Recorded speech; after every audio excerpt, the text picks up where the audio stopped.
नुसतं म्हणलं काम नाही होत. कोणतं आचरण आहे आपल्यामध्ये? आपल्याला जाणून घ्या, आपण कोण आहो हे समजून घ्या.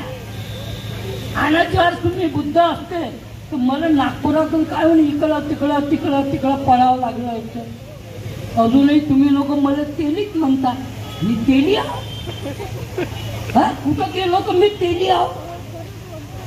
अरे मी तर बुद्धच आहो, ओरिजिनल बुद्ध आहो, बुद्धाच्या काळातला बुद्ध आहो.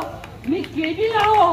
तुम्ही तर ये बी 56 मध्ये झाले, तेही पूर्ण नाही झाले. म्हणून बुद्ध बना आणि बुद्ध बनून काम करा. हे दीक्षाभूमी आपोआप आपल्याकडे चालत.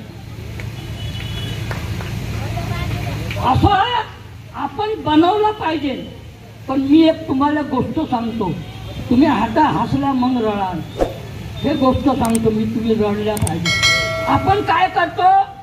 आपण खातो मटण आणि करतो ठसन.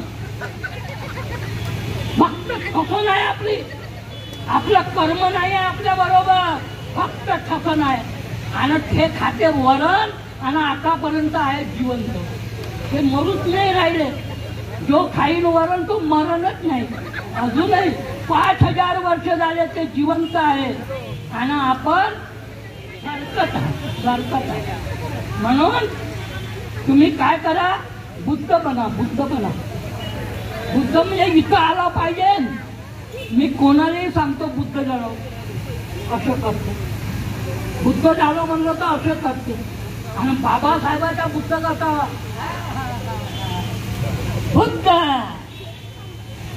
हा बुद्ध आपण कायम ठेवला पाहिजे. जर हा बुद्ध कायम ठेवू तर हे भूमी आपल्याकडे आपोआप चालत येईल. हे ताकद बुद्धामध्ये आहे.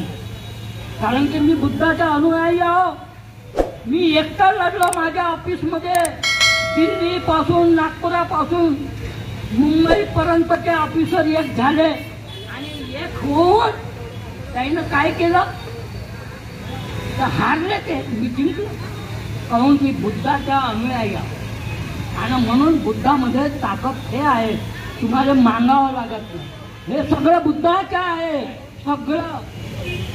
सगळा समाज, सगळं जग बुद्धाचे आहे. आणि म्हणून बुद्ध बना, शुद्ध बना, बुद्ध बना, निर्मळ बना आणि आपल्या कामाला लागा. मी इथं थांबतो. जय भीम. नमो बुद्धाय. तुम्हाला त्रास दिला, तुम्हाला दुखावलं, माफ करा. आणि जय भीम. नमो बुद्धाय.